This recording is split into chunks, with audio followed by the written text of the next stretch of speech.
Sunrise news के इस video में आपका स्वागत है। आज हम आपके सामने कई अहम मुद्दों को लेकर हाजिर हुए हैं। आज इस वीडियो में हम बात करेंगे कांग्रेस में शामिल होने वाले 2 नए चेहरों की और उसके लिए तय हुई तारीख की। साथ ही आपको बताएंगे कि क्यों बहुजन समाज पार्टी अब टिकट बंटवारे में युवाओं को देने जा रही है 50% की भागीदारी। साथ ही बताएंगे कि आखिर लालू यादव ने जातीय जनगणना पर केंद्र सरकार के इनकार के बाद क्या कुछ कहा है। तो शुरुआत करते हैं। उत्तर प्रदेश में बहुजन समाज पार्टी की मुखिया मायावती युवाओं पर ज्यादा भरोसा दिखा रही हैं। ये कहा जा रहा है कि बहुजन समाज पार्टी इस बार यूपी विधानसभा चुनाव में टिकट बंटवारे में युवाओं की भागीदारी को सुनिश्चित करेंगी। युवाओं को बढ़ चढ़कर इसमें हिस्सा लेने पर भी विचार किया जा रहा है। 50% से ज़्यादा टिकट युवाओं को देने की बात भी कही जा रही है। इसके लिए लॉयल्टी टेस्ट भी शुरू हो गया है, यानी भरोसेमंद कौन है पार्टी के लिए, इसको लेकर भी उसकी तैयारी भी की जा रही है। सोशल मीडिया से लोगों को जोड़ा जा रहा है। ट्विटर पर लगातार युवाओं के बीच संदेश भेजने के कोशिश हो रही है, जिस पे पार्टी के राष्ट्रीय महासचिव सतीश मिश्रा के बेटे Kapil Mishra national media coordinator हैं, जो लगातार सोशल मीडिया के जरिए युवाओं को जोड़ रहे हैं। खुद मायावती भी ट्विटर पर इसलिए भी आई है क्योंकि एक बहुत बड़ा वर्ग सोशल मीडिया के जरिए जुड़ रहा है राजनीतिक दलों से। लिहाजा बहुजन समाज पार्टी भी चाहती है कि उसके साथ भी युवा वर्ग जुड़े, जो अब तक नहीं जुड़ पाया है। साथ ही सोशल मीडिया के जरिए युवाओं को पार्टी अपनी विचारधारा का संदेश दे और युवाओं को जोड़े।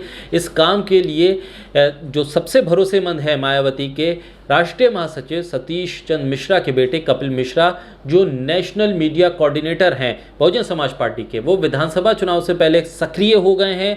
वो राज्य के अलग अलग शहरों में जो युवा सम्मेलन है उसको कर रहे हैं और हाल ही में उन्होंने लखनऊ में एक युवा सम्मेलन भी किया। इसमें युवाओं को सोशल मीडिया के टिप्स भी दिए ताकि वो किस तरह से कनेक्ट हों, ये भी बताया गया। साथ ही भारतीय जनता पार्टी सरकार के खिलाफ मीडिया पर किस तरह से उसको काउंटर किया जाए, इसको लेकर भी टिप्स दिए गए। साथ ही चर्चा है कि कैसे मायावती को 5वीं बार मुख्यमंत्री बनाने में सोशल मीडिया मदद कर सकता है। इस पर भी लगातार चर्चा पार्टी के भीतर हो रही है। इसके अलावा मायावती के भतीजे आकाश आनंद भी लगातार बहुजन समाज पार्टी के लिए पूरे देश में अलग अलग राज्यों में जा रहे हैं। वहाँ पर ज़मीन मजबूत की जा रही है और युवाओं को जोड़ा जा रहा है। पंजाब में श्रोमणी अकाली दल और बहुजन समाज पार्टी गठबंधन की तैयारी पर भी इसको लेकर तैयारी हो रही है। 2022 में पंजाब का इलेक्शन है, उसकी तैयारी भी सोशल मीडिया से कैसे कनेक्ट किया जाए उसको लेकर भी बातें हो रही हैं। ऐसे में पंजाब में भी युवाओं को तरजीह दी जाएगी। इसको लेकर भी पंजाब की युवाओं के भीतर पार्टी की विचारधारा और नीतियों को किस तरह से फैलाया जाए, ये भी सोशल मीडिया के ज़रिए इसको भी पार्टी उसका भी आकलन कर रही है। इसलिए अब पार्टी की नई नीति के तहत अब युवाओं की भागीदारी को बढ़ाया जाएगा और कोशिश की जाएगी कि नई जनरेशन, नए युवा वर्ग में पार्टी की विचारधारा को भी पहुंचाया जाए और पार्टी को मजबूत करने में इन लोगों को शामिल किया जाए पार्टी के भीतर। लिहाजा टिकट बंटवारे में अब युवाओं पर बहुजन समाज पार्टी ध्यान देगी। चलिए बढ़ते हैं आगे। जवाहरलाल नेहरू यूनिवर्सिटी के पूर्व छात्र कन्हैया कुमार अब जल्द ही कांग्रेस में शामिल होंगे और इनके साथ गुजरात के एक निर्दलीय विधायक जिग्नेश मेवाणी भी कांग्रेस के साथ जा रहे हैं। इसको लेकर अब खबर पुख्ता हो रही है कि 28 सितंबर को ये दोनों कांग्रेस में शामिल होंगे। जब भी जिग्नेश भी उसी दिन पार्टी में आएंगे या फिर 2 अक्टूबर को, यह भी तय नहीं है। दोनों नेताओं की मुलाकात पिछले दिनों राहुल गांधी से हो चुकी है। जिग्नेश मेवाणी के कांग्रेस में शामिल होने पर हार्दिक पटेल काफ़ी खुश हैं, क्योंकि हार्दिक पटेल ने काफ़ी कोशिश की जिग्नेश को कांग्रेस में लाने के लिए। अब तय ये नहीं हो पा रहा है कि जिग्नेश 28 सितंबर को पार्टी में आएंगे या 2 अक्टूबर को। हालांकि कन्हैया कुमार के लिए कहा जा रहा है कि वो 28 तारीख को कांग्रेस में शामिल होंगे। बिहार के विधानसभा चुनाव के दौरान कन्हैया कुमार के साथ आने का ऑफर दिया था, लेकिन तब ये हो नहीं पाया और उस वक्त कन्हैया कुमार कांग्रेस के साथ नहीं आ पाए। लेकिन अब कांग्रेस में वो शामिल होने जा रहे हैं। अब उस प्लान पर जो विधानसभा चुनाव के वक्त कांग्रेस का था उस पर अब अमल हो रहा है। पिछला लोकसभा चुनाव कन्हैया ने लड़ा बेगूसराय सीट से और गिरिराज सिंह से वो हार गए। जेएनयू कैंपस में जो विवाद हुआ उसके बाद कन्हैया सुर्खियों में आए थे और एक उनकी पहचान बनी। Jawaharlal Nehru university student union के वो अध्यक्ष रह चुके हैं और इसलिए वो लगातार चर्चा में रहे। अच्छा बोलते हैं, भाषणों की उनकी जो शैली है, जो कटाक्ष वो करते हैं, उसको लेकर एक बड़ा युवा वर्ग उनकी तरफ आगे आया है। कांग्रेस युवा चेहरों को अपने साथ जोड़ने के कवायद में भी जुड़ी हुई है। कांग्रेस पार्टी के तमाम युवा नेताओं के साथ एक बार वर्चुअल बैठक में भी राहुल गांधी कई बार कह चुके हैं कि ऐसे नेताओं की पार्टी को ज़रूरत है जो निडर हों।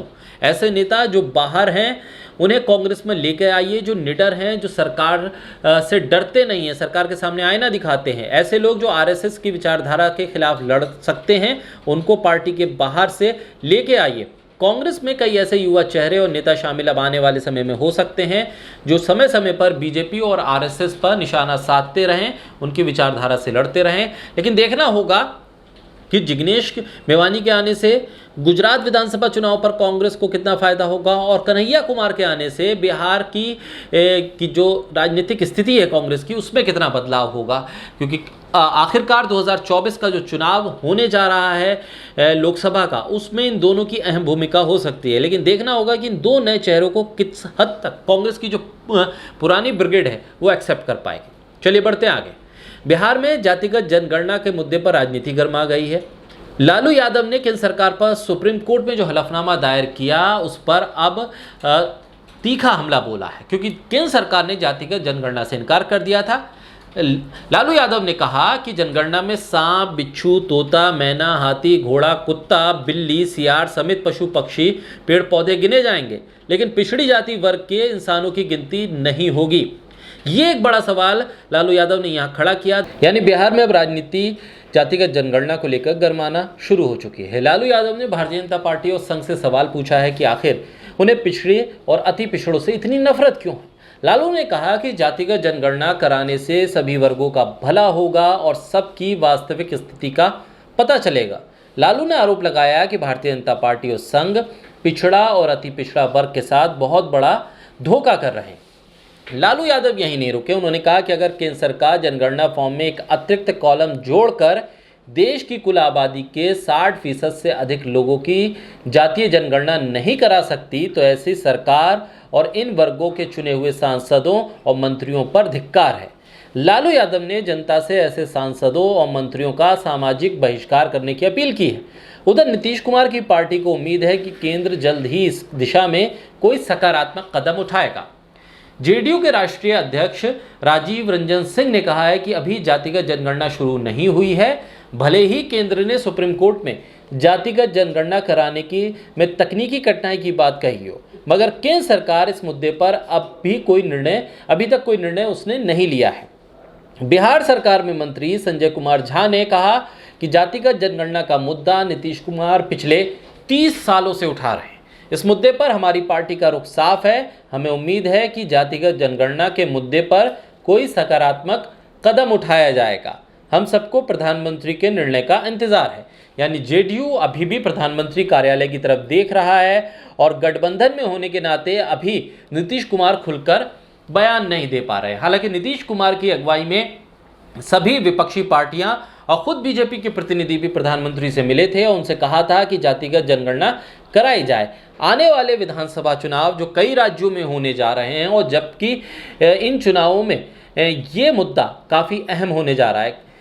पंजाब में जो कांग्रेस ने एक दलित मुख्यमंत्री चुना, उसके बाद अब जातिगत जनगणना का मुद्दा एक केंद्र बिंदु के तौर पर उभर रहा है, क्योंकि बिहार से लेकर उत्तर प्रदेश और पंजाब, हरियाणा समेत देश के अन्य राज्यों में जातिगत जनगणना एक बड़ा मुद्दा बनने जा रहा है। महाराष्ट्र में भी ये एक बहुत बड़ा मुद्दा है जिस पर अब केंद्र सरकार कहीं ना कहीं घिरती हुई नजर आ रही है। तमाम जो मंत्री हैं वो भी सीधे तौर पर जवाब नहीं दे पा रहे हैं। हालांकि केंद्र का हलफनामा जो सुप्रीम कोर्ट में दायर हुआ उसमें साफ कर दिया गया है कि केंद्र सरकार जातिगत जनगणना की किसी भी तैयारी की तरफ आगे नहीं बढ़ रही है। जातिगत जनगणना से केंद्र सरकार ने साफ तौर पर इनकार किया है। आपको हमारा वीडियो कैसा लगा कमेंट बॉक्स में ज़रूर बताइए। साथ ही हमारे यूट्यूब चैनल सनराइज न्यूज़ को लाइक कीजिए, सब्सक्राइब कीजिए और कीजिए शेयर।